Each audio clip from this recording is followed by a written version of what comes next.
se prepara un filósofo para la educación de sus hijos? Em, mal, se prepara mal, porque eh, un filósofo por formación, yo creo que corre el riesgo de ser un incapacitado social, digamos, o sea, un disminuido eh, técnico para las cuestiones mundanas y cotidianas. Y porque, bueno, ser, ser padre, profesor y filósofo de tus hijos es, bueno, yo creo que es una tarea imposible. Eso queda un poco al margen y uno hace, en fin, cierto modo, lo que puede. Y lo que, bueno, yo siempre tuve muy claro es que lo que yo no quería, digamos, era caer en el error de ni de una excesiva presión, pero tampoco de ser tan ingenuo como para pensar que a determinadas edades ya tenían claro y sabían perfectamente lo que iban a necesitar. Estaba claro que había que darles sobre todo muchas referencias y guiarles todo lo posible. Ya cuando alcanzaran cierto grado de madurez, ahí ya sí, las decisiones eran suyas, pero que eso se hubiera trabajado dentro de lo posible cuando todavía no tienen, ¿no? Digamos, esa seguridad, ¿no? Y esos conocimientos, esa independencia que no viene llovida del cielo, sino que hay que trabajarla, claro. ¿Funciona? Bueno, hasta cierto punto, yo no me puedo quejar, digamos, pero depende de tantas variables, de tantos factores que escapan a tu control realmente es muy difícil. Como, bueno, escritor, filósofo, padre, profesor. De alguna manera, no sé si de forma consciente, te has dedicado a la filosofía de la educación. No sé si la pedagogía es un término que nos guste. Y yo siento, y a veces lo hablo con bastante frecuencia con mi entorno, incluso con la productora, que da un poco de miedo. Nunca no pensaba sentirme carca tan joven. Y quería saber cómo lo ves tú. ¿Te da miedo? Ah, Eh, Intento atenerme, como he dicho muchas veces, por una cuestión de, ¿cómo decir?, de independencia de criterio, de casi de salud intelectual, atenerme al principio spinosiano que, por supuesto, tiene sus orígenes en la tradición estoica. Intentar no temer ni esperar, ¿no? Esto no es nada fácil, por supuesto, ¿no? Pero cuanto más liberado esté uno de esos mecanismos de dominio que son el temor y la esperanza, eh, más libre es en el sentido, ya digo, puramente spinosiano del término, ¿no? Entonces, miedo no. Es evidente que el momento en el que vivimos, yo lo llevo viendo y tratando de analizar desde hace tiempo, es el de una... yo creo que realmente sin hipérboles, asistimos a los estertores de la institución escolar, de la escuela. Es un modelo periclitado, una institución en fin, no solo inservible, sino perniciosa, tal y como está concebida hoy día, y ha cumplido su ciclo, que yo creo que tiene que ver, no es casual, que esté vinculado más o menos con también el final del ciclo hegemónico del libro, también como institución y como tecnología, ¿no? Los jóvenes hoy día no leen en el sentido estricto del término. Obviamente tienen que leer por cuestiones, digamos, escolares, ¿no? De las rutinas escolares, pero a lo que ellos están habituados fuera de esto es una especie ¿cómo decir?, de frenesí hecho de impulsos que inhabilitan completamente, neutralizan con la posibilidad de una lectura eminentemente comprensiva, ¿no? De una argumentación. Esa es la situación en la que hay que enfrentarse. Por supuesto, o sea, yo me considero fuera de ese mundo completamente.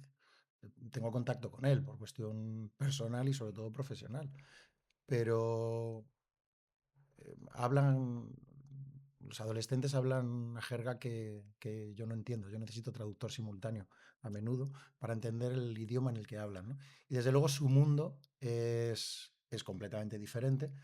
Lo que pasa es que como profesional de la educación y como alguien que intenta entender lo que pasa, pues digamos que nos toca tratar de analizar ese material, ¿no? Y la situación actual, que en cierto modo yo creo que es esa, ¿no? A pesar de estar de acuerdo, sí que es verdad que pienso a veces en el pensamiento de las generaciones anteriores que siempre han dicho, es que los jóvenes, porque creo que también hay que hacer un esfuerzo en no caer en eso como prejuicio, porque no recuerdo en qué texto, pero Aristóteles en un momento también hace una crítica feroz a los jóvenes, entonces, si ha sido continuo en la historia, momentos también determinantes con respecto a cambios Ujú. sociales, económicos y demás. Y siempre ha habido esta crítica y más o menos... y todavía respiramos, ¿no? Sí, Entonces, ¿hasta qué punto no es una crítica vana? Y lo ujú, digo sí, sí. desde el acuerdo del análisis de Mm. los síntomas. Em, no, por supuesto, eso existe. Ya ahí estoy recordando ahora cómo Aulogelio en las noches áticas ya habla de que los profesores de la Academia de Platón ya se quejaban de sus alumnos que no, digamos, no respetaban suficientemente la autoridad de los Claro. profesores y querían, digamos, conocimientos utilitarios, digamos, muy inmediatos, ¿no? O sea que hay cosas evidentemente que son intemporales y que hay, yo creo que hay unos principios, digamos, antropológicos, sin entrar en muchos detalles, que son constantes.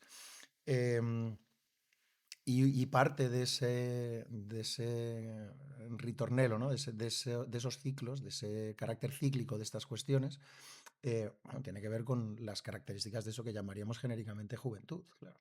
Eh, entonces, lo que yo creo que hay que, para eludir, por supuesto, profecías apocalípticas ni nada por el estilo, ni tópicos puramente reaccionarios, ¿no? Que tampoco que son estériles, yo lo creo que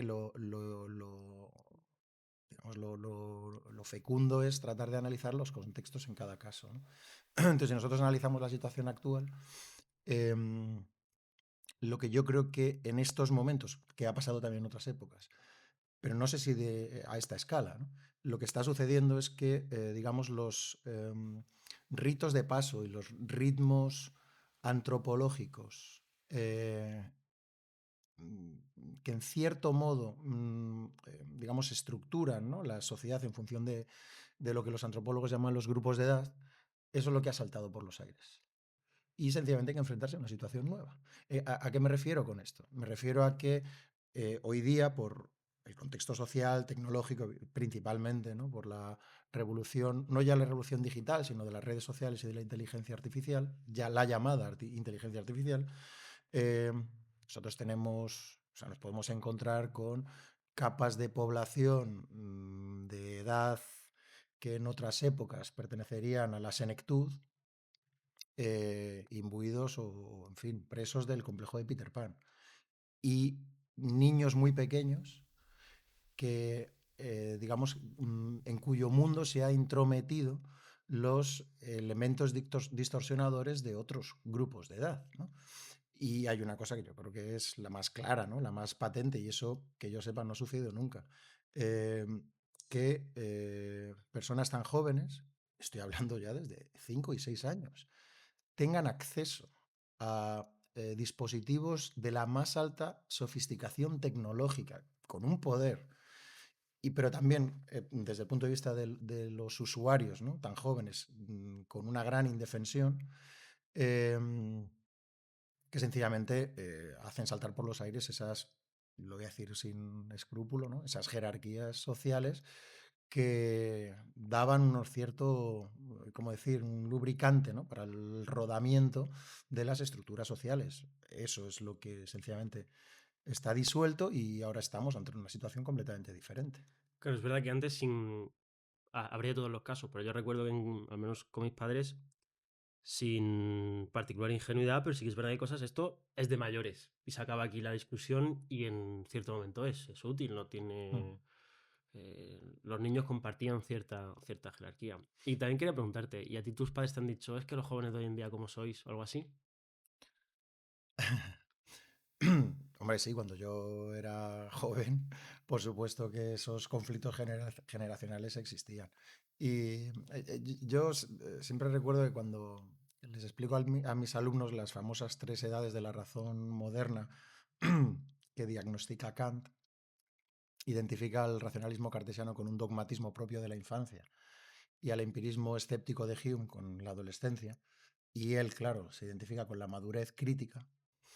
Eh, Me parece muy interesante compararlo con la relación con los padres, claro. Evidentemente, no todo lo que digan los padres es verdad, ni desde el punto de vista, digamos, personal ni generacional. Pero claro, la actitud adolescente, que es la que yo creo que hoy predomina, ¿no? Digamos, en contextos muy amplios, ¿no?, de nuestra sociedad, en fin, es igualmente simplista y peligrosa, ¿no?, que es la de negar cualquier tipo de autoridad, ¿no? Uno se da cuenta con el tiempo de que en cosas importantes sus padres suelen tener razón, pero hay de todo, claro. Pero no en todas, claro.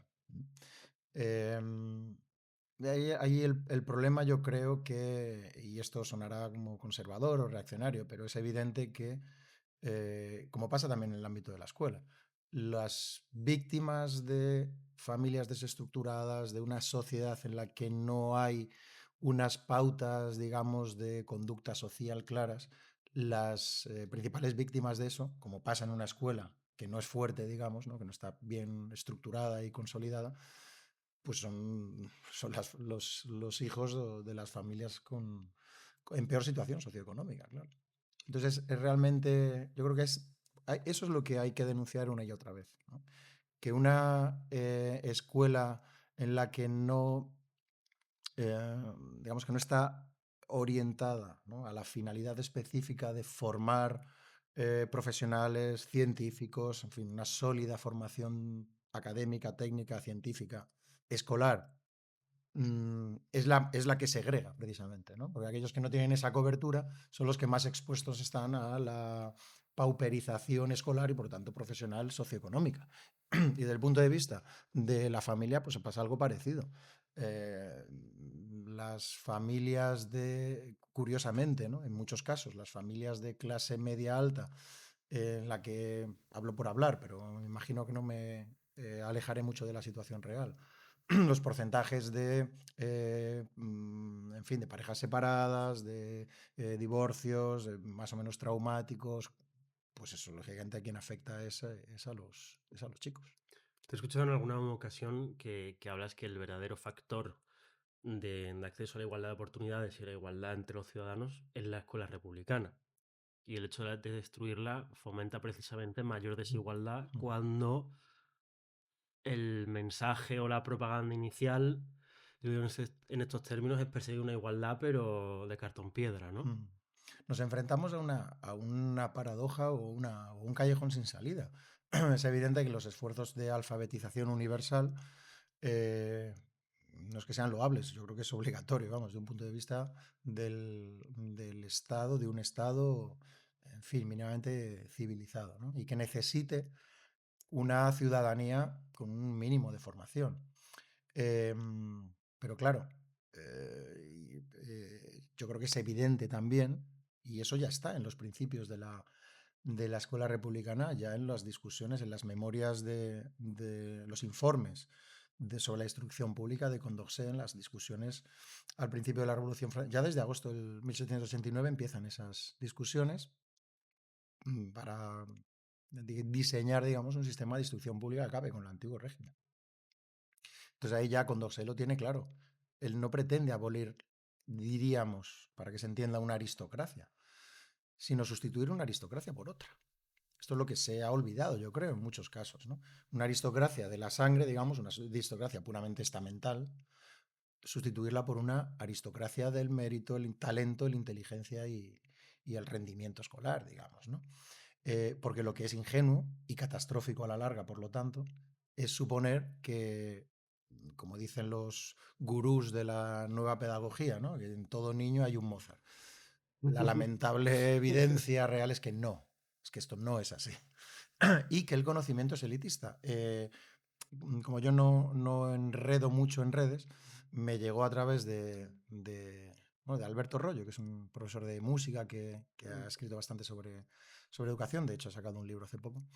Él fue el que me notificó que se había armado bastante revuelo en redes sociales. En fin, tampoco llegó a ser vírico o viral, como dicen ahora, porque en una conferencia se hicieron unos extractos. Yo decía que el conocimiento era elitista. Eso se entendió como que... Sí, bueno, pero como se puede entender, si cortamos aquí 2 segundos de algo que podamos decir tú y yo Claro, y ya somos tal o cual cosa claro. y al rollo, ¿no? Que es donde se colgaba la gente antes. Eh, Antes has dicho que, que la escuela está periclitada y ya sabes, se lo escucha, por ejemplo, a Antonio Escotado con respecto a la universidad. Sé que aventurarse a hablar del futuro puede ser atrevido, pero sin una institución llamada universitaria, o aunque le cambiamos el nombre, es decir, reglada, con unos profesores, público-privada, pero normativa de alguna manera, Ujú. la gente cómo va a aprender, porque en YouTube, francamente, bueno, en las redes sociales no me a mí no me da miedo ni mucho menos, hay una cantidad de conocimiento accesible que cuesta dinero, que vale dinero a golpe de 40 minutos, pero al mismo tiempo hay basura, absolutamente. Entonces, el, el- ¿cómo se va a formar la persona con 18 años? Porque pueden contar de todo, pero no es lo mismo el profesor y creo que hablo con conocimiento de causa, de entrar en una relación con un profesor que es perfectamente ilustrativa, que hay mucho más que el conocimiento del libro, cuando lo que hay es la pantalla o un PDF o cómo vamos a aprender. Yo lo creo que yo no tengo ni la más remota idea. Lo que yo vislumbro, porque yo creo que lo tenemos ya delante de los ojos ahora mismo, es lo que yo creo que es una especie de feudalización de la escuela, en el sentido de que a lo que se tiende es justo al movimiento contrario al que se supone perseguía la escuela republicana. Y es que se forma sencillamente una élite que pueda estar formada durante el tiempo suficiente y de la manera más adecuada para poder manejarse en ese mundo con cierto criterio. Es decir, evidentemente las redes sociales e Internet acogen pues, pues sí, las referencias de las que nos alimentamos en el ámbito del conocimiento, pero claro, al mismo tiempo hay mucha basura. Eh, Sencillamente eso es lo que pasa en la realidad y en cualquier biblioteca, por decirlo de este modo. El problema es que en otros contextos antropológicos o sociales, más o menos esas fases estaban bastante bien secuenciadas o claramente secuenciadas, no digo bien, pero claramente secuenciadas, de tal manera que no se podía acceder sin capacitación Claro, a determinados contextos, por una cuestión de puro eficiencia, vamos, claro. ordenamiento, sí, de eficiencia, ¿no? Eso es lo que hoy día es muy difícil de poner límites, digamos, de establecer. Entonces, aquellos sistemas de escolarización, alfabetización o como los queramos llamar, eh, que sean permeables a la contaminación de las redes sociales y sin filtro, eh, serán los que produzcan siervos satisfechos, hipnotizados por las pantallas. Aquellas otras instituciones de formación, escolarización o lo que sea, que sean capaces de secuenciar de la manera más precisa y eficaz posible esos pasos para que cuando los estudiantes y futuros ciudadanos tengan acceso a esos dos marcos, lo tengan con un cierto criterio, esas son las que eh, formarán una élite eh, que sencillamente pasará a dominar los mecanismos de la inteligencia artificial que, en fin, que realmente el riesgo no es que la inteligencia artificial nos domine, ¿no? No, no, Sino que es sean el que los que está detrás, controlan la claro. inteligencia artificial los que dominen a nosotros, De ¿no? hecho, la uso en algún momento y a mí lo que me tranquiliza es que al final siempre necesitaremos a alguien detrás y cuanto mejor se interactúe con ella, Mm,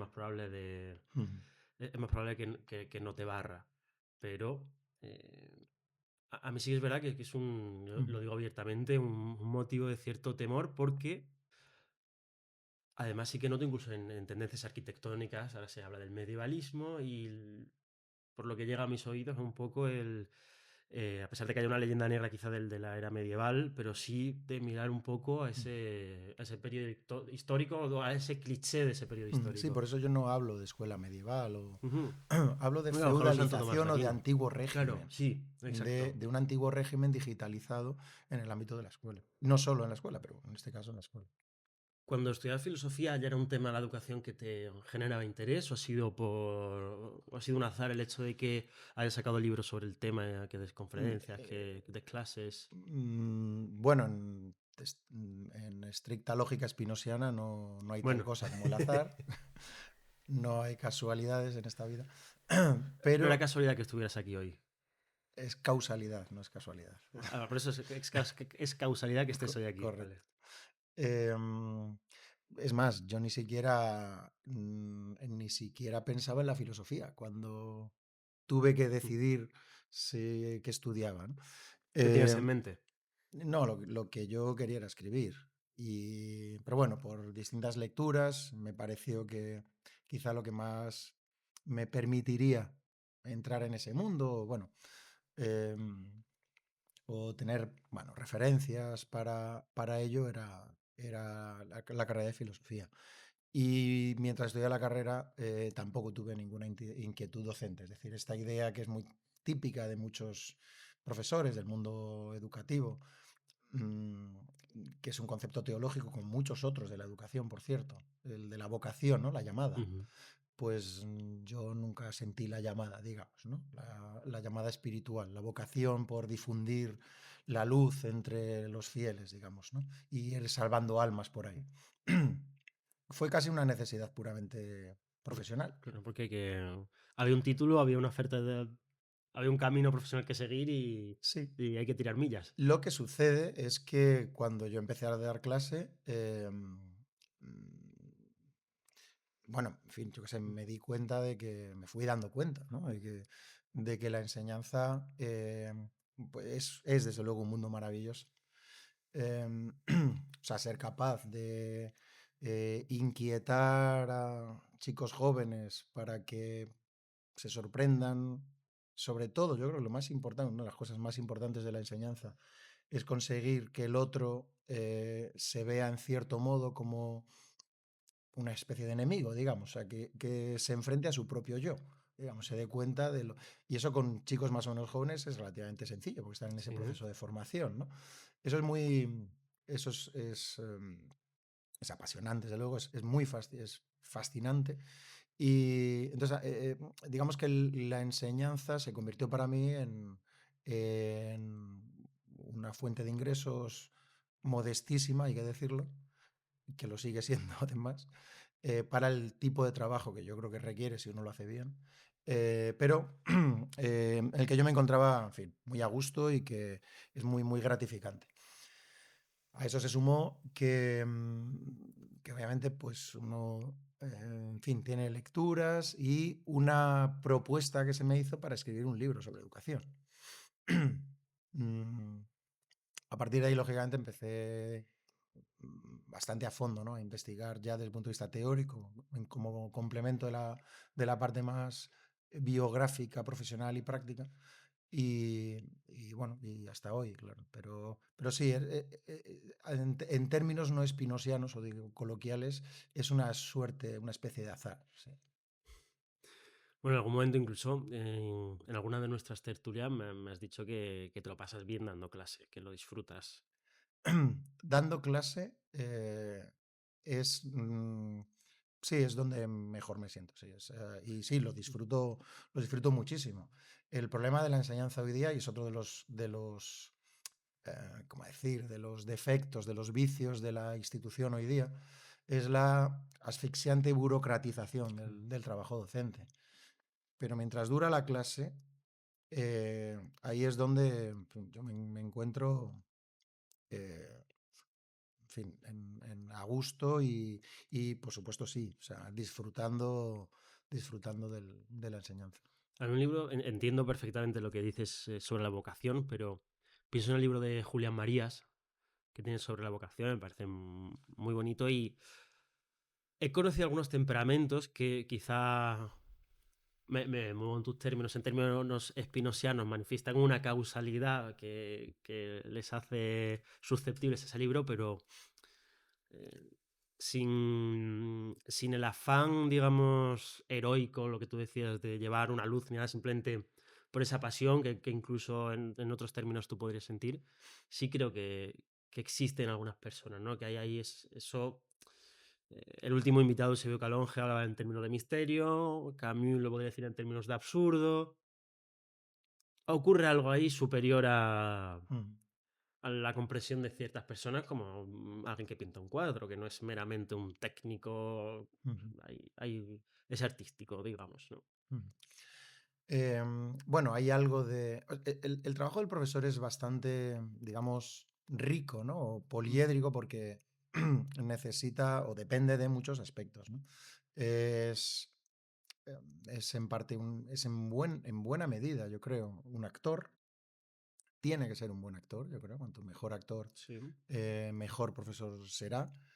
Por supuesto, es alguien que sí transmite conocimientos, obviamente, una cuestión práctica, no de, no de jerarquía, digamos, de superioridad, como pedagogías antiautoritarias eh, pretenden, presuntamente antiautoritarias, habría que decir, pretenden diagnosticar. No, sencillamente lo decía de una manera bellísima don José Jiménez Lozano, un breve texto sobre la educación. Lo decía, cito de memoria, pero no creo que me equivoque demasiado. La enseñanza es un proceso por medio del cual el que es inferior transitoriamente es formado por aquel que es superior para dejar de serlo.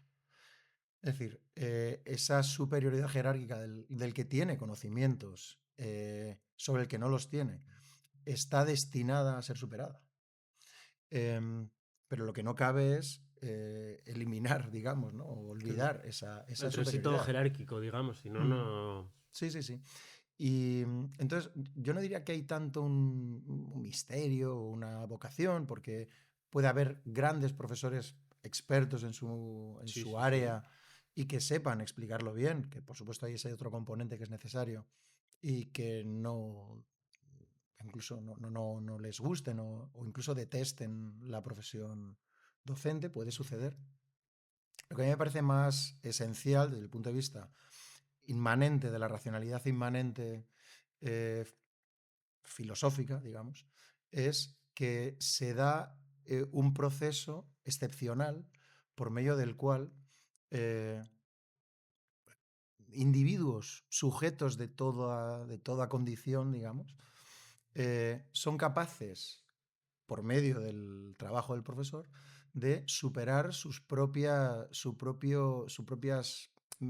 pequeñeces, digamos, ¿no? Y lo que decía antes, ¿no? Lo diminuto de su ego.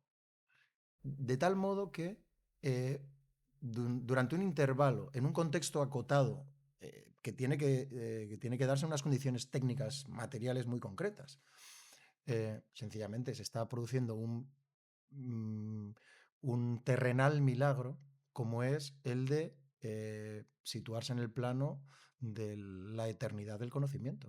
Es decir, que un niño pequeño, me parece una imagen preciosa la de ver un niño pequeño con un papel y un lápiz haciendo operaciones matemáticas, por sencillas que sean, mientras con tenacidad y esfuerzo se muerde la lengua. Esa imagen que todos hemos visto, ¿no? Pues ahí estamos viendo Yo la he vivido que se me daban fatal. Claro, pues con más intensidad se muerde entonces la lengua, ¿verdad? Ese pequeño milagro, mundano, terrenal e inmanente, pero es el milagro de un individuo, de un sujeto operatorio concreto que está en contacto con la inteligencia matemática de Pitágoras. Entonces, para mí, yo creo que la definición perfecta de enseñanza-aprendizaje es esto está más o menos ya formulado por Séneca, por ejemplo. Es decir, que no hay originalidad aquí, ¿no? Pero sería algo así como el proceso por medio del cual un individuo hace propio lo que es común sin arrebatárselo a nadie. Y por eso, a diferencia de otros procesos, el que enseña no solo ve disminuida su energía, digamos, Claro. su capital por enseñar, sino que aumenta, mientras que el otro lo acrecienta sin hacérselo disminuir a nadie. Esto lo cuenta muy bien Nucho Ordine en La utilidad de lo Es inútil. efecto. ¿Es lo mismo un profesor que un maestro? Bueno, tú sabes que la etimología de maestro siempre me hace muy curioso la dicotomía magister-minister, ¿no?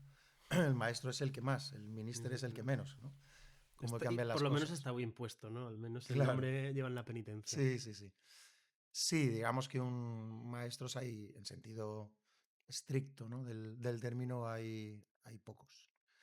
Y son aquellos que no necesariamente que te enseñen cosas, sino que, como decía también en cierto modo Séneca, ¿no?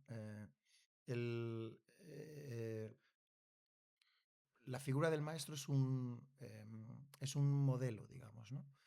Es un ejemplo. Es la expresión que él utiliza en latín. Un ejemplo con el sentido además del espejo, claro, el espejo en el que mirarse, digamos, ¿no?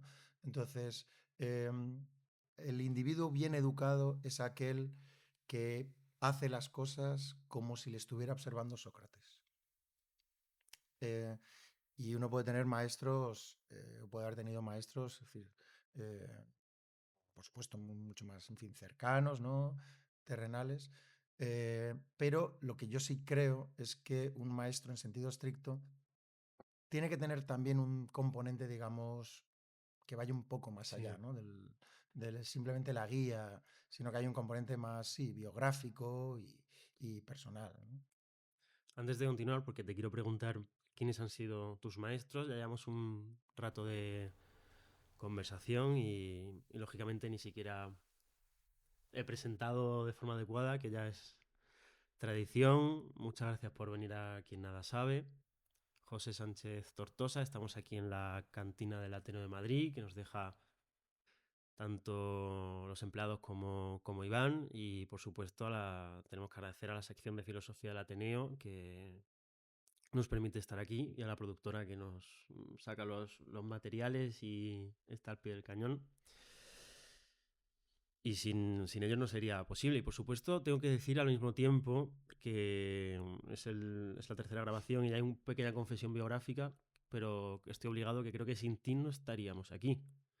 Porque gracias a hay que decir que tú has sido profesor mío. Sin un texto que hice para tu asignatura, no podría haber realizado el ciclo sobre Antonio Escotado, que me brindó la posibilidad de ligarme de alguna manera a la sección de filosofía del Ateneo y luego proponerles esta idea. Así que, de casualidad o causalidad, te tengo que estar también a ti muy agradecido, porque, bueno, viste hay algo y dijiste, bueno, pues tira con esta obsesión, y te estoy muy agradecido. Y quería, precisamente por eso, que ya creo que no es profesor y alumno, hay un trato mucho más cercano, que me cuentes quiénes han sido tus maestros.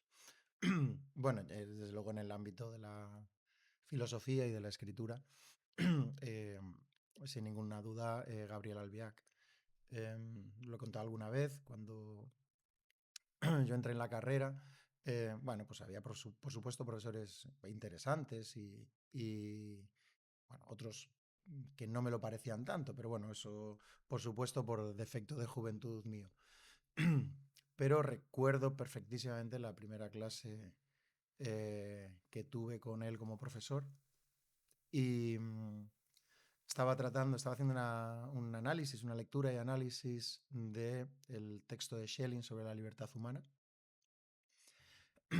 Y recuerdo que sencillamente me pareció haber entrado en otro planeta, ¿no? Era otra dimensión, eh, poco tenía que ver con otros profesores y otras clases. Luego tenía otros profesores, por supuesto, en fin, muy buenos, ¿no? En la carrera. Debo decir que tampoco tantísimos, pero bueno, por supuesto que lo sabía. Pero lo de él era otra historia completamente distinta. Era una capacidad de lectura, de comprensión de los textos, de exposición, con una argumentación implacable, ¿no? Que funcionaba como un mecanismo de relojería que sencillamente me deslumbró, ¿no? Y bueno, por supuesto, ya a partir de ahí intenté estar cerca de él, no perderme ninguna de sus clases, y luego tuve la osadía de pedirle que, por supuesto, muchos consejos, ¿no? Y cursar cursos de doctorado con él y finalmente pedirle que me dirigiera la tesis. Eh, lo que yo le tengo que agradecer a Gabriel no se puede expresar con palabras, sencillamente, ¿no? Y desde luego sin él, sin esa primera clase que yo tuve el acierto, el Mm. destino o el caso de asistir, pues también está claro que yo no estaría aquí.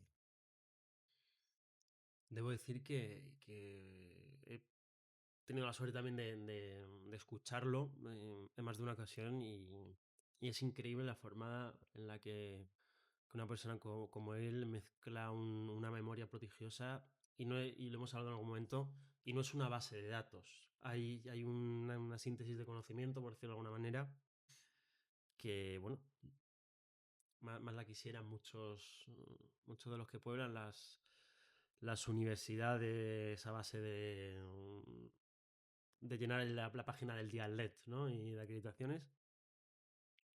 Y de los que no están cercanos, es decir, de los que has conocido a través de los libros, ¿no? Con los que has interactuado con ellos, quiénes han sido, ¿Te refieres a al...? maestros Hmm. de... Desde el punto de vista más filosófico, también digamos personal, pero claro, yo no tuve, eh, lo conocí, pero no tuve relación cercana con él. eh, la figura de Gustavo Bueno, por supuesto que es un referente del pensamiento español inexcusable. Eh, y sobre todo por lo que a mí más me impresionó cuando le conocí, eh, y yo creo que es obligado destacarlo, eh, es su sencillez, que yo creo que es el atributo del sabio. Eh, Justo en tiempos como estos que el más diminuto Mm. personajillo queda investido con la soberbia, no ya de saber cosas, sino de que pretender que su ignorancia es superior al conocimiento de otros. Y eso me lo demostró el profesor Gustavo Bueno cuando tuve ocasión de conocerle y de hablar con él una y otra vez. Tuve la suerte también de conocer a Agustín García Calvo, que era un personaje de una genial extravagancia, pero muy cercano porque yo recuerdo que le hice una entrevista para una publicación educativa, en fin, yo estaba estudiando en la carrera y yo obviamente pues era un simple estudiante y no tuvo ningún problema en tener, además lo hicimos un par de veces, nos reunimos un par de veces a tomar un café y porque le hice la entrevista, luego quedamos para revisar juntos la entrevista, era bastante minucioso, digamos, ¿no? En lo que se publicaba con su firma, pero una persona completamente encantadora y un sabio de estos que viven en otra dimensión, digamos. Y por supuesto,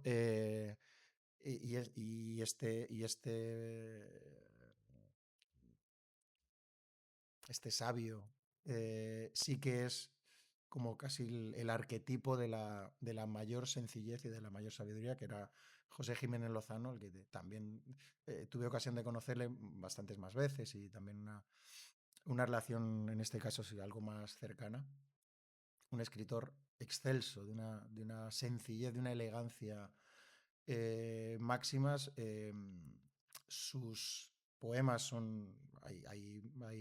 Hay poemas completamente maravillosos, pero yo tengo especial predilección por una novela que es es la historia de un otoño, que es la novela sobre el monasterio de Poguayal. Es una absoluta maravilla. Pero tengo especial predilección por sus cuadernos de notas. Son una especie de, pues eso, cuadernos de notas, de apuntes, digamos, misceláneas, eh, que tienen hallazgos completamente deslumbrantes. Y, desde luego, los que hemos tenido la ocasión, el privilegio y el honor de conocerle en una conversación de café o en una comida, eh, era sencillamente, eso sí que era una lección de literatura, historia, filosofía y de vida. Eh, yo le conocí, ya era mayor, tiene una mente prodigiosa, era una fuente inagotable de historias, anécdotas, una inteligencia y sobre todo un sentido del humor como pocos he conocido. Y ya digo, una sencillez en su maravilloso retiro en Alcázar, en Valladolid, en el que nos acogía y pasábamos unas veladas absolutamente maravillosas. Antes has dicho que te metiste a estudiar filosofía porque querías escribir. Eres, antes que filósofo, eres escritor. Si se entiende por escritor sencillamente la necesidad de escribir y Sí. la sensación de que escribir es realmente aquello en lo que no que uno no que haga bien, sino aquello en lo que uno se siente como más purificado o liberado. Entonces sí, la escritura realmente desde bastante joven o bastante niño que yo recuerde, realmente era lo que más deseaba siempre hacer, ¿no? Lo que pasa es que creo que ser escritor es una cosa muy seria. Y entonces a mí me da muchísimo pudor decir que soy escritor o que aparezca bajo mi nombre en fin, publicado, ¿no? Como tal, ¿no? Bueno, aquí creo que hay un par de libros en los que aparece que eres escritor, ¿no?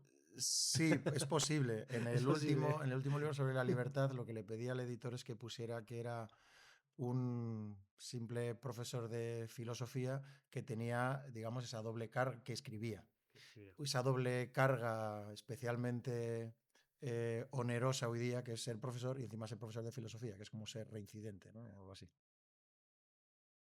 ¿Y quiénes son tus escritores favoritos? Em,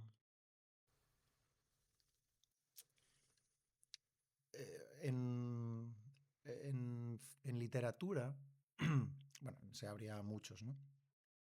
Eh, pero también en función de los distintos momentos de Claro. lectura, sí, de la época de la vida, ¿no? En la que uno accede a esas lecturas. Yo, en la época de los principios de la carrera universitaria, leí mucho escritor hispanoamericano del boom. Y yo recuerdo haber pasado los mejores momentos de lectura con Cortázar. Hay novelas de Vargas Llosa que me apasionan, con las que lo he pasado muy bien. Em, por supuesto, Juan Rulfo.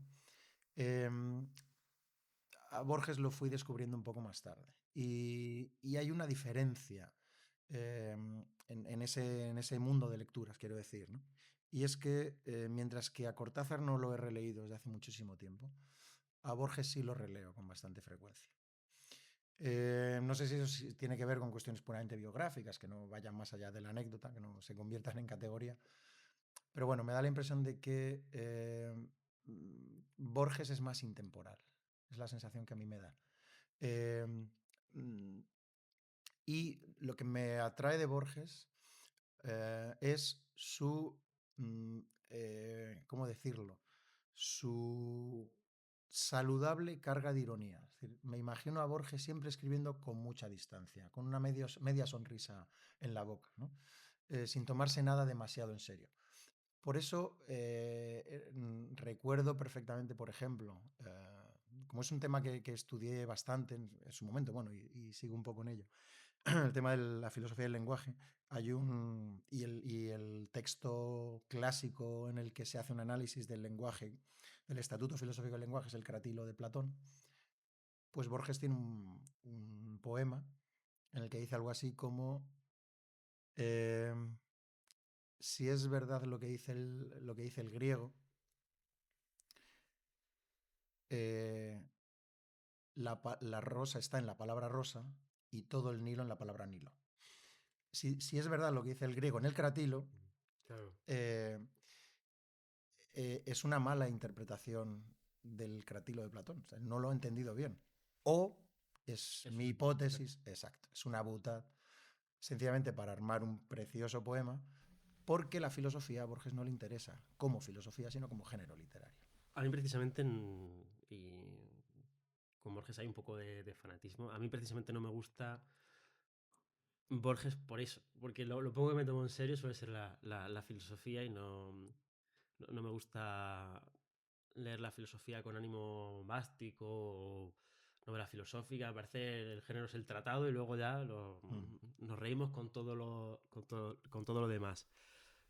De Ya hecho, sabes que Pascal decía que era que era un error tomarse en serio la sí, filosofía. bueno, a ver, en general creo que cada vez más mi aprendizaje me dice que no hay nada, casi nada que tomarse en serio en esta vida, pero es como el momento en el que, recostado leyendo la fenomenología, en ese momento todo tiene un poco de sentido y ya luego paro el motor y aparco el coche. De hecho, me parece tu último poemario, Versus, ¿no?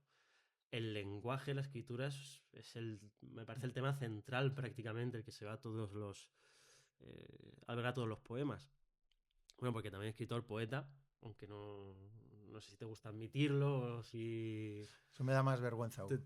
Pero bueno, aquí hay dos libros, Versus y Ajuste de Cuentas, La Ciudad Crónica. La escritura es un tema. Y que encontramos el Nilo en la escritura, encontramos la rosa o qué has encontrado hasta ahora. Bueno, dice también Borges, por cierto, algo así como que es un breve relato en el que de un cabalista, creo recordar, toledano, no recuerdo el nombre, no sé si es Samuel Aleví, se lo atribuía a Samuel Aleví. Bueno, en todo caso es un relato de Borges en el que dice que al final de sus días el poeta se da cuenta de que sus poemas no son la realidad, digamos, la transparencia de la realidad, sino que son esos hallazgos tan borgianos, ¿no? Es una cosa más entre las cosas de este mundo. La escritura no es, yo creo que es sensato no pensar, no creer que la escritura es una especie de divino desvelamiento de los misterios de la realidad o de la existencia o del mundo, sino que la escritura es una argucia más de la realidad para o bien generar más confusión, ignorancia, o bien generar belleza, ¿no? Y, digamos, armonía o inteligencia. No es tanto que la escritura nos permita desvelar la verdad, Claro. sino que la escritura es una verdad ella misma. Sí. ¿Crees en la verdad poética, entonces? Sí, precisamente porque la poética lo que permite es mantener esa distancia. Ese es el riesgo de la filosofía, precisamente, ¿no? El riesgo de la filosofía es pretender que con ideas o conceptos estamos, sí, transparentando, ¿no? Radiografiando la realidad. No, yo creo que lo interesante de la poesía, digamos, o de ese ¿cómo decirlo?, de ese rayo poético de la filosofía, es mantener esa distancia. Y en cierto modo, esto es muy unamuniano, pero yo creo que por lo menos es inteligente tener esto en cuenta, ¿no? Esta idea, por decirlo de manera muy, muy simple, de que toda palabra es una metáfora, por lo tanto, la altura estética y la potencia filosófica se mide en la calidad de la metáfora. Entonces, también de alguna manera, Juan Ramón tiende a la filosofía cuando dice Dios, dame el nombre exacto de todas las cosas, ¿no? Eso es. Tenía aquí una pregunta, he leído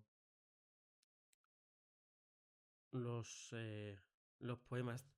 El poemario Versus me ha llevado un poquito también a Mayakovsky. De hecho, en un momento haces el poema Antidada, si no me equivoco. Que no sé si sería Niet, ¿no? Que hubo así un momento de reacción. ¿Te consideras un escritor postmoderno? Espero que no, la verdad. Formalmente es bastante postmoderno los textos. Sí, sí, puede ser, pero también, también he ensayado algunos textos, he ensayado algunos sonetos, por ejemplo, textos de, digamos, de cierta rigidez métrica. Y, y digamos que lo que yo intento no es tanto lo que creo que sería una poética posmoderna, ¿no? No intento tanto destruir con mi escritura, ¿no? Los principios heredados de la tradición, digamos, moderna, ilustrada, etcétera. No sería tanto eso como intentar, mejor o peor, o seguramente sean intentos destinados abocados al fracaso o fallidos, pero sí ensanchar, digamos, los márgenes de la escritura para tratar de explorar bueno, nuevos modos de, digamos, de designación o de enunciación de eso en que la escritura consiste, ¿no? Pero no hay una vocación de disolver lo que podríamos llamar las grandes narrativas en una pluralidad atómica y completamente, en fin, relativista, ¿no? Sin anclajes eh, intelectuales o teóricos, ¿no? Yo creo que sí que hay un intento de ejercitación de la racionalidad poética con formas que pueden ser más o menos bueno, extravagantes o pintorescas, pero que desde luego no es mi intención inaugurar o descubrir nuevos pacíficos en los que cualquier ocurrencia o disparate puramente psicológico sea valioso, ¿no? Pero esto me lleva a otra pregunta. A pesar de cómo define la posmodernidad, este relativismo, etcétera, las características formales que de alguna manera tiene, pero que podríamos categorizar de cierta manera a lo largo de la historia de la literatura, mucho menos sí que están Uh -huh. en este texto. Por tanto, de alguna manera, hay elementos que te parecen más libres para desarrollar, digamos, una poética en particular, ¿no? Uh -huh. O es más por la tendencia natural a expresarte bajo esta forma. Bueno, digamos que prefiero ser cauto con el uso a la palabra libertad aquí. ¿Por qué lo digo?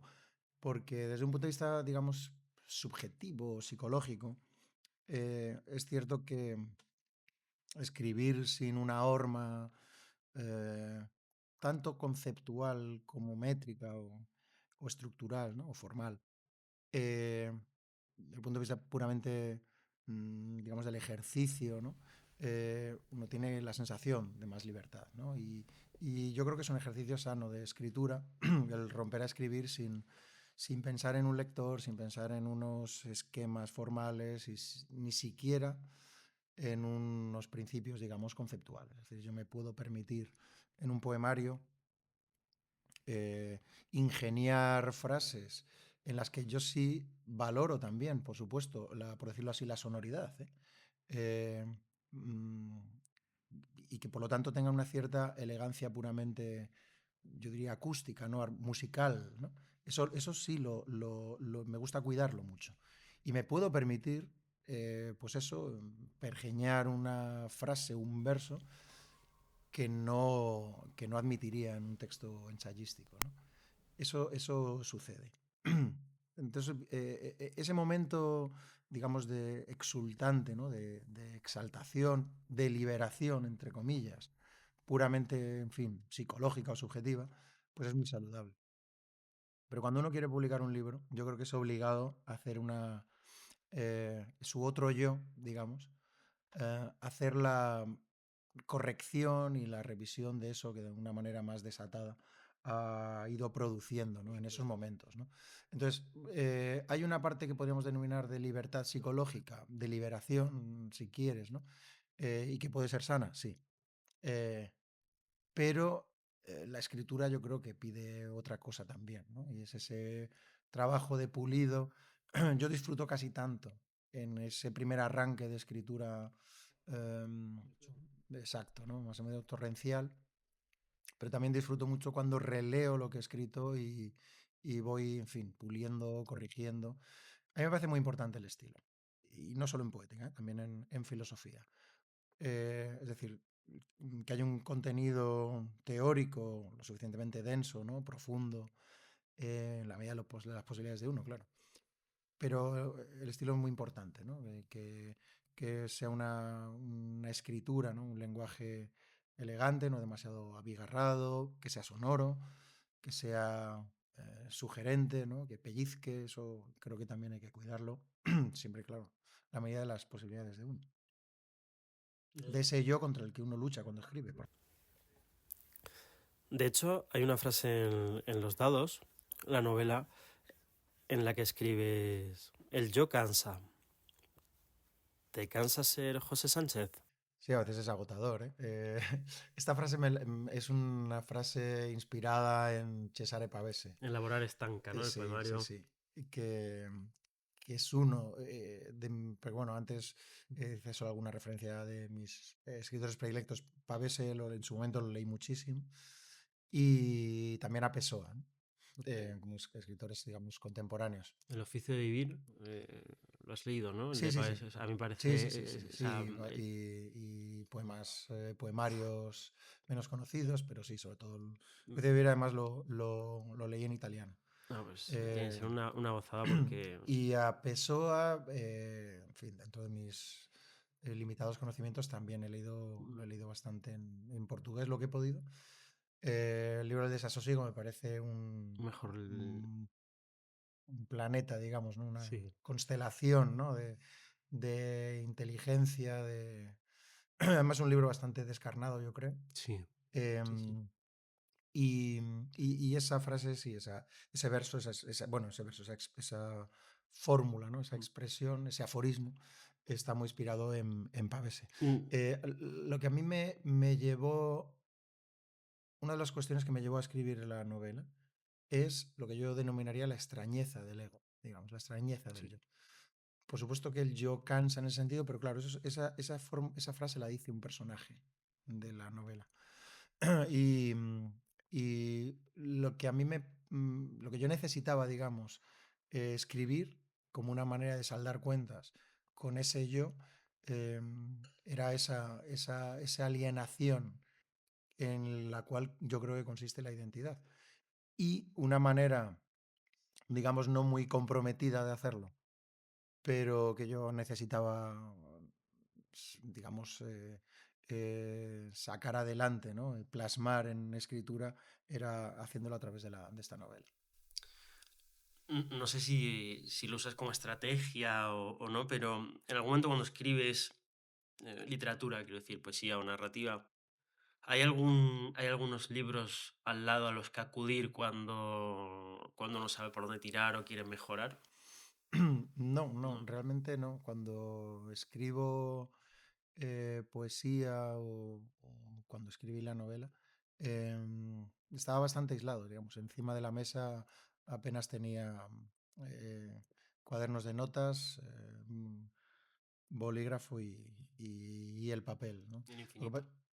sí, o la nada, claro. El absoluto, En absoluto. que es la nada. Pero no, más que los que, claro, digamos que revolotean, ¿no? En tu cabeza, porque van disparándose resonancias, ¿no? Eh, pero cuando una frase, ¿no? Un fragmento me suena demasiado, digamos el termostato, ¿no? La alerta, la Sí, alarma sí. salta y de cuidado, que esto quizá hay que reescribirlo. ¿Y cuáles son? Esto era para preguntarte un poco cuáles son tus poetas. Eh,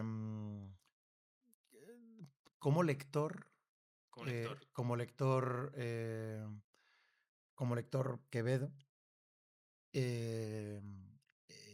si tuviera que elegir quizá dos, sí. Quevedo, Pessoa. Me gusta muchísimo Cernuda. A Cernuda también lo he leído muchísimo. Quizá esos serían como los tres, digamos, de referencia. En su momento también leí mucho a Rimbaud, por supuesto. Y yo también diría que uno de los poetas que más he disfrutado leyendo es Rilke. Rilke me parece también un poeta deslumbrante. ¿Qué tiene, para ti, qué tiene la vida del lirismo? Ah, sí, y esto creo que lo he ido ganando con el tiempo, ¿no? Que cada vez intento, a pesar de esta especie de senequiana muerte cotidiana de los días sucesivos que se aceleran, ¿no? Y en los cuales a uno asfixia, ¿no? Y no le dejan casi respirar. Pero a pesar de eso, yo creo que cada vez más tengo la capacidad o la sensibilidad de encontrarle belleza a los momentos más sencillos de la vida, ¿no? Y intento encontrarle, sí, ese punto de armonía, de inteligencia, de belleza a, sí, los placeres más sencillos de esta vida, ¿no? No siempre es fácil, pero yo creo que sí. Y eso es que se pueden encontrar, vamos. Y no tanto que se puedan encontrar porque estén ahí, sino esto, en cierto modo, es muy de Pessoa, ¿no? Pessoa lo que dice en el libro del desasosiego es que la belleza la pone la mirada del que mira. Absolutamente. Y es algo, yo creo que eso es bastante inteligente, ¿no? No es tanto que esté ahí como dormida la belleza al doblar cualquier esquina de nuestra vida, sino que podríamos decir que está como latente o está la posibilidad, pero más bien el que la activa es la mirada, ¿no? de uno. ¿Y dónde la sientes con más intensidad? Em, Hombre, por mi profesión hay momentos muy excepcionales en los que uno está recordando y tratando de explicar pues alguna cuestión filosófica o incluso literaria y quizás engañe, pero cree encontrar alguien al que eso le ha llegado, digamos, le ha despertado algo, ¿no? En mi profesión eso sucede a veces. Y eso es un pequeño, efímero seguramente, pero maravilloso milagro que pocas profesiones yo creo que te pueden reservar. En el primer poemario, Ajuste de cuentas, hay, me parece es más descarnado que el segundo por distintos temas y yo creo que la dedicatoria aclara mucho. Eh, ¿con qué ajustabas cuentas o con quién? Em, no era un ajuste de cuentas, digamos, personal. Eh, en cierto modo, un ajuste de cuentas, bueno, con la realidad y con ese coágulo de realidad que es uno mismo bueno, todo lo que gira a su alrededor, ¿no? Era un ajuste de cuentas con la escritura misma, en cierto modo, ¿no? Era una manera de dar cuenta de, de ese impulso que uno sentía como una urgencia de escribir, ¿no? De poner en palabras lo que solo las palabras pueden recoger, digamos, ¿no? Y, y sí, obviamente, ¿no? Por cuestiones, digamos, biográficas y personales, seguramente, ¿no? El ecosistema, en fin, emocional o psicológico en el que está escrito es distinto al otro poemario, ¿no? Yo creo que Versus es un intento más, si quieres, más frío, ¿no? Sí. De ser más preciso y más distanciado, ¿no? Con respecto a la escritura. Tengo la sensación de que entonces creo que he percibido más o menos bien uno y otro y a lo mejor por una tendencia natural al biografismo, por un Mm. gusto por las memorias y demás, el primero quizá por eso me ha llamado más la atención. No obstante, en el segundo hay una parte de aforismos, también me llama la atención que te atreves con los haikus, hay Sí. una parte... Y dices, la peor arrogancia, la de la humildad, la vanidad más mezquina escenificar la modestia y la virtud. En él estoy muy de acuerdo porque es tan irritante una persona exageradamente arrogante o soberbia como el que parece que no ha roto un plato, que es excesivamente moderado con todo, ¿no? Esto, no sé quién lo decía, que si nadie es excesivo, exagerado en alguna cosa, no hay algo que no va bien. Con qué en ti con que sale cierta exageración o cierta sí, centricidad, si quieres, donde Bueno, el poemita ese es un intento de jugar con paradojas, ¿no? Y está inspirado en una frase que se le atribuye a Sócrates contra los cínicos, cuando según parece, yo creo que esto lo recoge Diógenes Laercio, cuando se le atribuye a Sócrates la expresión eh, dirigida a Antístenes: por los agujeros de tu manto se demuestra tu soberbia. Sí, porque la impostura sí, de la pobreza era en él una soberbia, digamos, ¿no? Hoy el mundo está lleno de cínicos en ese sí, sí, no, sentido, la impostura es que una llevan, forma de soberbia. exacto, y la impostura que demuestra una falsa humildad, ¿no? Em, y yo sí creo que uno de los problemas crónicos de las sociedades humanas, pero muy específicamente hoy, por el contexto en el que vivimos, es el de la soberbia del ego. Em, que eso no quiere decir que uno haya sido capaz de destruir completamente el ego. Eso seguramente es imposible. Y ahí es donde entrarían, digamos, eh, egoísmos, pequeños egoísmos y excentricidades que, por supuesto, no voy a decir en público, pero que los hay, evidentemente, sí. También entonces no ves sacar en qué sale esa excentricidad o en qué te concedes esos pequeños lujos. Digamos que, sobre todo, en el contexto digamos, de relaciones más íntimas, sobre todo de la amistad, con mis amigos de toda la vida, digamos. O sea, digamos que ese es el contexto de mis amigos, el grupito de amigos que algunos los conozco desde los 4 años y seguimos teniendo esa relación. Digamos, es el contexto en el que, mm, ¿cómo decirlo, no? Las máscaras más fácilmente caen, ¿no? Es decir,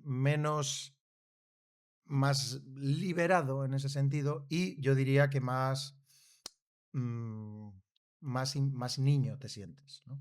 O sea, en ese contexto que hay tantas complicidades de tanto tiempo y que lógicamente son amistades hechas desde la infancia, bueno, es, digamos, la oportunidad en la que esas desinhibiciones que la mente humana freudianamente necesita, mm, se dan de manera mucho más espontánea y con mayor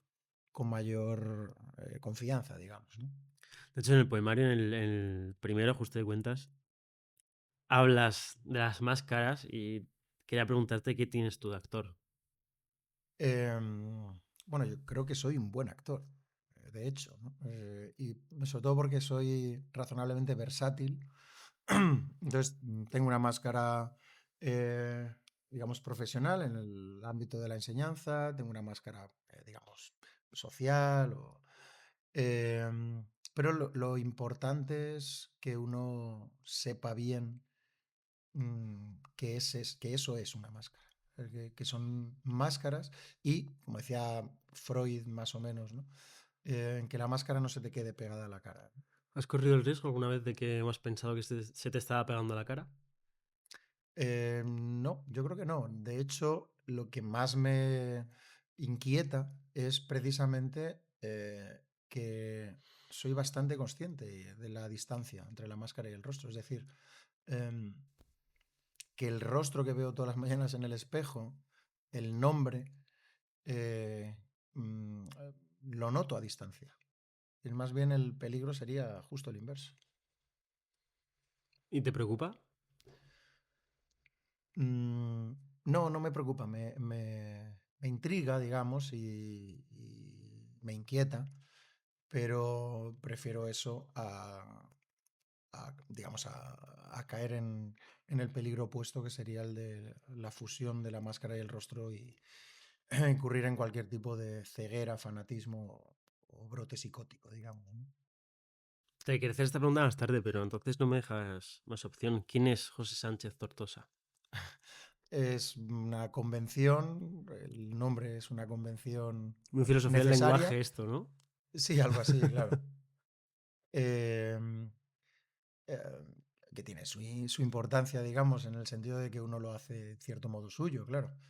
Em, pero es una de las preguntas que me resultan más difíciles de responder, porque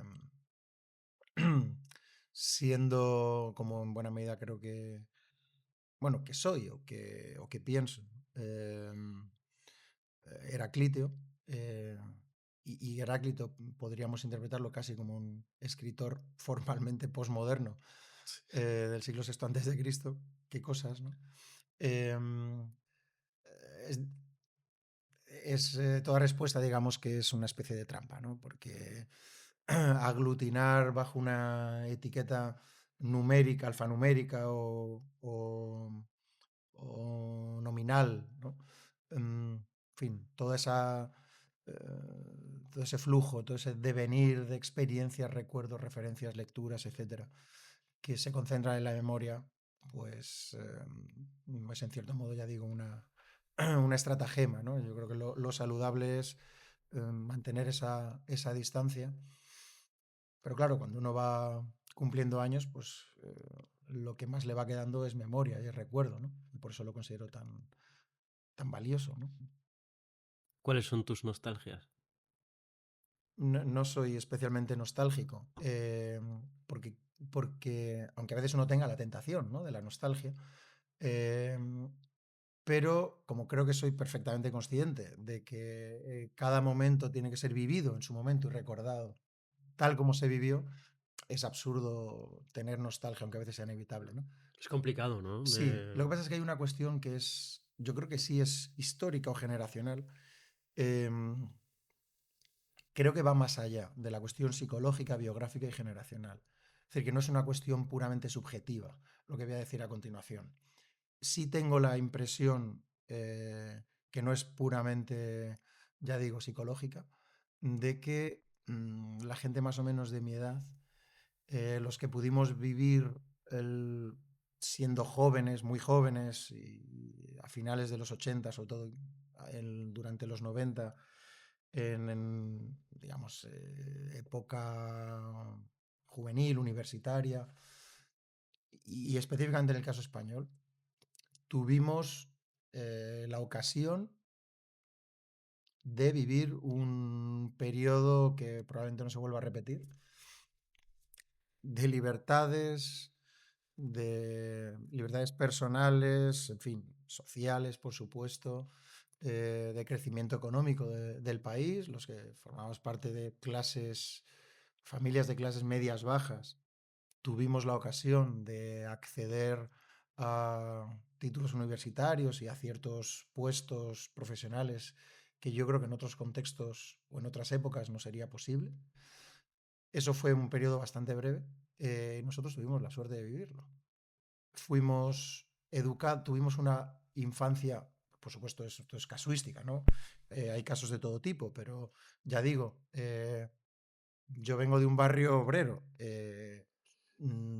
clase media baja, madre ama de casa y padre obrero, vamos.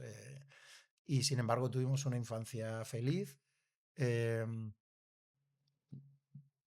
Veraneábamos en el pueblo o en la playa, con amigos, con familia, con hermanos. eh, Tuvimos una juventud, em, eh, pues en un momento en el que en España, pues eh, en esos contextos, en algunas ciudades especialmente, era festiva. eh, Yo no sé ahora cómo es Madrid la nuit, Madrid la noche, pero, Madrid la nui. pero yo recuerdo en los años, sobre todo principios de los 90 o en la primera mitad de los 90, un Madrid divertidísimo. Había locales de todo tipo. mm, para lo bueno y para lo malo, había una libertad, digamos, social que yo creo que hoy no existe. Yo se lo digo a mis alumnos. Yo he podido hacer un montón de cosas en esas noches de Madrid y eso nunca se grabó. Hoy día se Por graba fortuna, todo, ¿no? claro. A ver, algo de eso también hay en el poemario, ¿no? He leído más de un momento de si los whiskies, si el hielo, si la ginebra, y hay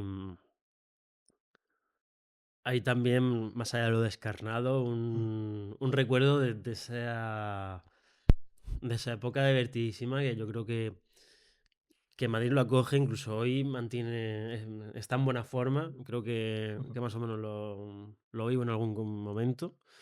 Y bueno, no deja, el subtítulo es La ciudad crónica, entonces también Madrid deja un pozo, creo que Madrid ahora mismo, bueno, probablemente desde los 70 o los 80 es una identidad particular, Madrid, un ritmo. ¿Y qué hay de Madrid en ti, de esa crónica de... Yo soy un madrileño urbanita y Madrid me parece diríamos, un género literario en sí mismo, en cierto modo, ¿no? Yo diría que sí, una idea filosófica, ¿no? Igual que Gustavo Bueno reivindicaba siempre, ¿no? Que España era una idea Esto filosófica te en lo puedo sentido robar, fuerte, lo de hacer Madrid como idea. concedido. Vale. Esto Eh, está grabado. que no podía compararse con, en fin, yo qué sé, Suiza o algo así, ¿no? España es una idea filosófica. Bueno, yo creo que con Madrid hay algo de eso. Es una idea filosófica en buena medida. Y por supuesto es una especie de género literario. Y, y para mí Madrid es la ciudad en la que eh, he vivido mis mejores momentos, obviamente, ¿no? Los más felices, los más divertidos, por supuesto. Eh, y entonces, claro, cuando yo eh, paseo por Madrid, digamos, ¿no? Yo en Madrid la veo como una especie de ¿cómo decirlo? ¿No? Un contexto muy excepcional en el que se han dado, digamos, han confluido, ¿no? Han coincidido muchas circunstancias que han hecho de este núcleo urbano una ciudad histórica, arquitectónicamente maravillosa, con una historia que, en fin, no muchas ciudades tienen, eh, y con una vida cultural y social, ¿no? Con una población tan variada, tan, sí, por qué no decirlo, ¿no? Mestiza y pintoresca, eh, mm, pero sana, al menos es el recuerdo que yo tengo, ¿no? De esos años en Madrid, eh, que hacen que sea el marco perfecto para escribir, ¿no? O sobre el cual escribir, ¿no? Y, por supuesto, el subtítulo de Ciudad Crónica se refiere a, en general al concepto de ciudad, ¿no? De ciudad eh, como culminación de la civilización. Es decir, el lugar en el cual, siguiendo el principio clásico de Aristóteles, uno puede conversar acerca de literatura y filosofía, puede ver en un cine club Casablanca, eh, o puede ir a un concierto de ópera Se escuchan o en algo los así. pisos del vecino los gritos del Madrid. También, claro. Todo eso lo da la ciudad, en mi caso particular, lo da especialmente Madrid. Y lo de crónica era claro, en el doble sentido, el sentido etimológico del término, ¿no? Es decir, es el tiempo detenido virtualmente en una noche de copas o en un paseo por el centro de Madrid, que la escritura es capaz de detener, aunque solo sea en la tinta seca sobre el papel, eh, pero que de alguna manera te permite revivirlo. Pero sin nostalgia, es decir, ese impulso, ¿no? Esa tentación de la nostalgia obviamente está ahí, pero yo creo que hay que precaverse Sí, claro, frente a ella. O sea, yo tenías. celebro, recuerdo con mucho placer, ¿no? ese tiempo, pero ese no era yo, ese era otro. ¿Qué rincones de la ciudad te gustan particularmente? Me gusta el centro de Madrid, la parte antigua de Madrid. Me gusta mucho, y eso que hace tiempo que no voy, em, me gusta mucho un rinconcito en la calle Arenal, que hay una tienda de libros Sí. viejos, ¿A los justo al Ángeles? lado de Yugoslava, ¿no? En San Ginés. Eh, Me gusta mucho y siempre que paso por ahí intento asomarme y curiosear algunos libros. Recuerdo, por ejemplo, que hace ya bastante tiempo, antes de que se reeditara, pues un libro que se reeditó luego, pero en ese momento yo encontré una edición en español y había pocas, no era fácil de encontrar en ese momento, del Cero y el Infinito de Arthur Kessler. Luego ya se reeditó, con lo cual. Y creo recordar que también compré en esa librería un libro que también luego se reeditó, pero que en aquel momento, y además por cuestiones mucho más materiales, era difícil de encontrar y que era el libro sobre el Partido Comunista de Gregorio Morán. em, que, Me lo encontré hace un mes en una basura. Y luego me lo llevé. pero la Ah, no sé edición, qué edición, pero lo vi, me lo habían claro, es que es una recomendado y edición dije, de para la saca. Planeta, Creo que sí, que creo que es de luego Planeta. hace unos años ha reeditado a Cal. Pues yo creo que tengo una de Planeta. Pues esa en su Está... momento era. Ah, pues estaba en una basura en Puerta de Toledo. Pues en Iberlibro yo lo vi Me por acuerdo. más de 200 euros. En su momento, ahora ya no, claro. Ah, uf. Ahora no, porque está reeditado, pero en su momento Claro, eh, casi. ese libro en fin, se dejó de editar por motivos evidentes, ¿no? Pero bueno, y la zona de la costa de Moyano también me gusta mucho, pero bueno, me gusta, en fin, yo que sé, hay paseos por zonas más alejadas del centro que también me gustan mucho, ¿no? Por supuesto, por la zona cercana al Retiro, o yo qué sé, por Legazpi, La zona de bueno, embajador también Madrid está es chulo. una constelación, es un sistema, una especie de Bueno, galaxia. el rompeolas de todas las Españas, ¿no? Decía Alberti, si no me Sí. equivoco. Vamos a ir casi terminando, pero quiero hacerte otra pregunta que has hablado al principio y quería dejarla para el final porque me permite sacar ciertas ideas. Antes decías que el filósofo es un ser inútil social. ¿Tú te sientes filósofo en primer lugar?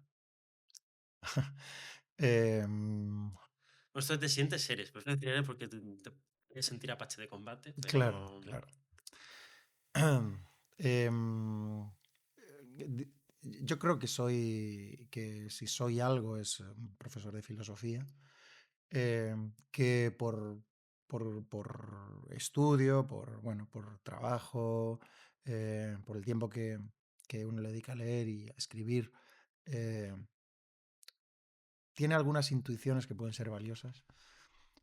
Mm, pero si entendemos el filósofo eh, digamos, por alguien que tiene un mundo teórico, no digo ya un sistema, que eso por supuesto ya sí que es muy excepcional, ¿no? Pero bueno, que tenga más o menos un mundo, un marco conceptual o teórico más o menos original, porque obviamente descreo de la creatividad y de la originalidad por principio básico platónico, ¿no? Pero bueno, eh, no me atrevería yo a utilizar esa etiqueta para mí. Si se entiende por filósofo el que se empecina bajo cualquier circunstancia en intentar entender la realidad y expresar eso que entiende de la realidad, eso que vislumbra del orden de la realidad, de las causas necesarias que concurren. Entonces sí, un antiguo alumno mío dijo, em, me recordaba que yo en clase definía al filósofo como aquel que pone por encima de todo el conocimiento. Si lo entendemos así, entonces me puedo permitir aplicar esa etiqueta a esto que está hablando ahora. Esto que está hablando ahora. ¿Y eres inútil social entonces? Soy bastante torpe, sí, socialmente, digamos, sobre todo en cuestiones más pragmáticas. Pero bueno, no, en fin, no soy un parásito social, yo creo, vamos. Entonces más o menos sobrevivo. Y dentro de esta preponderancia del conocimiento, ¿cuáles son los elementos, digamos, irracionales o racionales con los que disfrutas? Cuando no hay un libro por delante, cuando Mm. no hay un escrito por hacer. Digamos, no muchos, porque cuando estoy tomando una copa de vino con unos amigos, eh, o me bebo 3 cervezas con esos mismos amigos Quizá o antes de con ayer. gente cercana, pues siempre hay, digamos, como, no ya referencias literarias, que a veces sí, pero no necesariamente. eh, pero sí intento que, por decirlo así, excitar el goce y el disfrute con la inteligencia.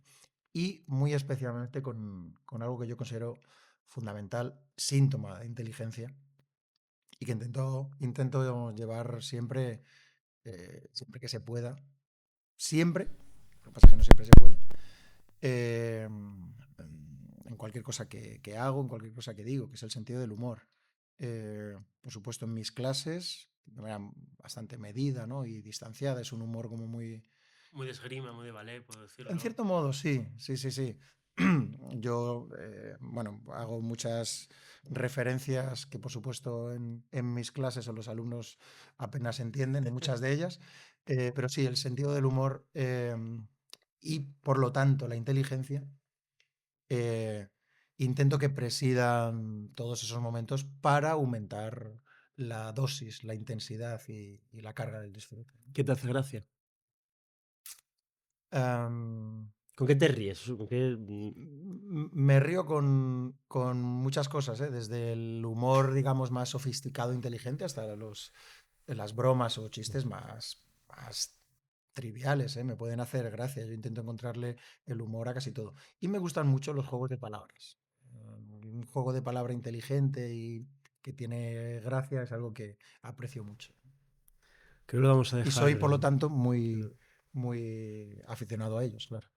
Lo vamos a dejar aquí. Muchísimas gracias, José. Ha sido un Tenemos que placer. agradecer a la cantina del Ateneo de Madrid que nos ha dejado este rincón otra vez. Y por supuesto a la sección de filosofía del Ateneo, que es con quien estamos haciendo Quien Nada Sabe.